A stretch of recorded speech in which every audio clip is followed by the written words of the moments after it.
that this is at least a $500 billion increase, but most of the experts say over $1 trillion. But folks, that isn't even the issue. I mean, that's bad. The issue here is this is unconstitutional. The bill's being criminally passed with bribery.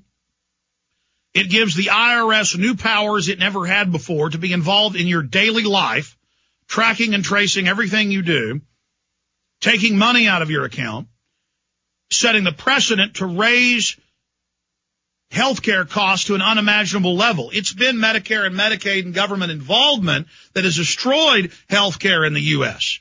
So that's all coming up. Now, in the first little short segment that some stations don't carry, I went over just a list of things that I'm going to cover today. And so I want to go ahead now and do a brief synopsis of what we're facing. Then I'm going to go back through each point with articles and the bill in this first hour. So you're going to hear the facts here today. Please call your friends and family. If you're listening on AM, FM, shortwave, satellite, internet, podcast, whatever the case is, they need to hear this. And you can also watch us live at prisonplanet.tv and see the video clips, read the articles, see them on screen as we cover them, as we go over them. Number one, this country is bankrupt. There's no such thing as a free lunch. There never has been, there never will. Illinois, California, Michigan, Florida, Iowa, and countless other states are already bankrupt or are about to go officially bankrupt. Our industry is shutting down. We're in a double-dip recession. That's called a depression. Now they call it a double-dip recession. The dollar is on the verge of dying. Here's Bloomberg. U.S.-UK move closer to losing rating. AAA rating, Moody's says. Like Mexico. Here's another one. Bloomberg. Failed banks may get pension fund backing as FDIC seeks cash. The big pension funds do what the federal government tells them, or the feds go in and set up their CEOs and send them to prison. They always follow orders. They're now saying they're going to take your pension funds and invest it with the banks to prop them up. You understand what's happening here?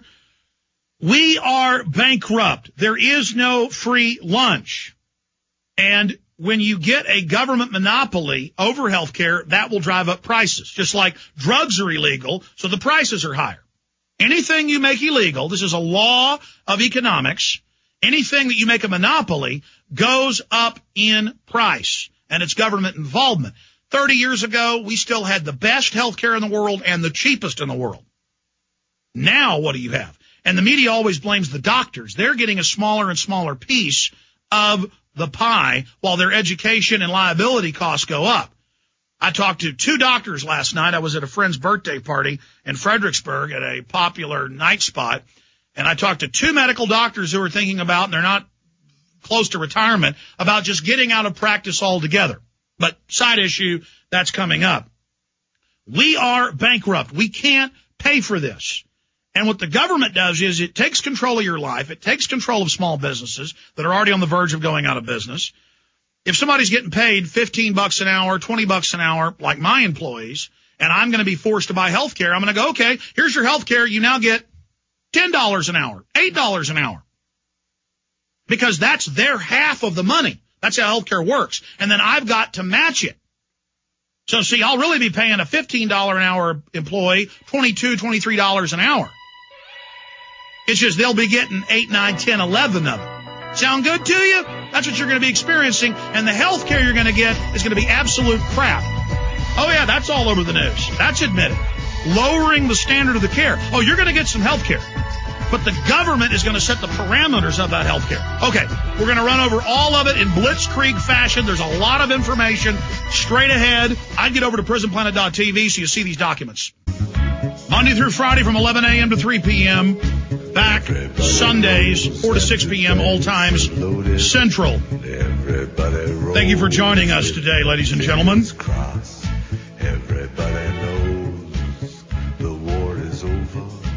Everybody knows the good guys lost. Well, we may have lost this fight. They say they've got the votes, but they're such liars that may not be true. But this is a big wake-up call to people with this unconstitutional, illegal legislation on the verge of passing. Now, here's some good news. It is waking people up what's happening. 38 states and their attorney generals are saying they're going to challenge it in federal court. That's not enough. The states have even more power for the legislatures to pass laws saying you have no control under the Commerce Clause over people's health care in the states, and you can't make people buy something from a private interest. If they can do that, they can make you buy an electric car from General Motors to prop it up, as the Attorney General of Texas said on Thursday morning when I heard him on News Radio 590 KLBJ here in Austin. He's absolutely right. This is robbery. The government can't say that everybody has to send $1,000 to the Catholic Church or $1,000 to Pat Robertson or $1,000 or $5,000 a year to some healthcare company. Remember, the insurance companies wrote this and their stock is up. But they played it in the media like they were against it and somehow the rich guys were going to get stuck with it, just like the banker bailout of a year and a half ago. They said it was to unfreeze mortgages. October 3rd when they passed it. October 4th, Henry Paulson said, we're not going to spend the money now on the mortgages. We're not going to tell you where the money is. But now a federal court has ruled the private Federal Reserve has to say where the money went. So again, this is a big wake-up call. Here's another wake-up call. The Democrats were so lawless, so criminal, so evil, so contemptuous of our Bill of Rights and Constitution that they were trying to say that the Democrats didn't even have to vote on this bill, that they could just deem the House leadership that they had the votes and pass the Senate version, agree to it. But yesterday they announced, we're not going to do that now. They politically didn't want to make their members vote because anybody that votes for this politically has a very good chance of being beaten in the congressional elections coming up in November. But because the people got outraged, because the public looked at the Constitution and realized how illegal this was, the Democrats backed off of that. House Democrats dropped plans for deem and pass vote, Waxman says. So that happened yesterday. That is from Business Week. Now, let's get into the bad news here and then some of the good news.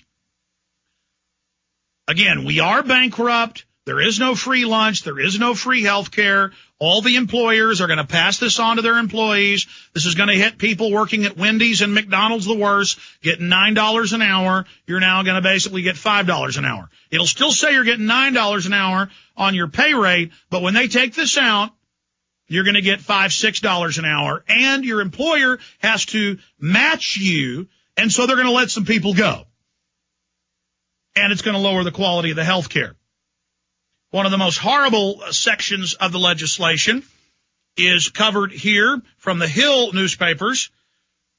And it says the bill would allow IRS to confiscate refunds if there are penalties for not buying health care. I actually read that subsection, and it gives the IRS the power with 16 to 20,000 new employees, that's just to begin, to seize your bank accounts, to garnish your wages. The first thing they do is not give you your refund. So continuing here with this information, here is a story out of the Examiner. Give you a document cam shot for that for PrisonPlanet.tv viewers. 16,500 more IRS agents needed to enforce Obamacare. That's in the bill and has the funding for it, but you better believe it's going to be more than that. And the IRS will now be every 2 weeks watching what you do, following your paycheck, harassing your employer, and on top of it, this expands into a medical card attached to your employment. So now the IRS is literally your social worker nanny. You've never taken welfare. You've never been on unemployment. You don't want to talk to the government. You don't want to talk to census takers. You want to be left alone. Sorry. The IRS now just isn't in your life once a year. They're in your life every single pay period. Unbelievable information on that front. And that's only the beginning of the taxes and control. Under this bill, they can just, at a regulatory level, expand the taxes to whatever level they want. So that it gives them a blank check of power. One of the other horrible areas of this is comparative medicine, comparative medicine, is the death panels. They have them in England. They have them in Canada. They have them in Germany. They have them in the Netherlands. The government, in consultation with the big insurance companies that wrote the bill, they will decide what treatments you can get, what tests you can have. And I want to read to you here from Bloomberg. Document cam shot, please. Ruin your health with Obama stimulus plan. That's one of the articles. And then it quotes his book. His book is critical. What we can do about healthcare crisis. Why is this important? Daschle wrote the healthcare bill, much of which is now inculcated in this latest legislation set to pass today or tomorrow. According to Daschle, doctors have to give up anonymity, autonomy,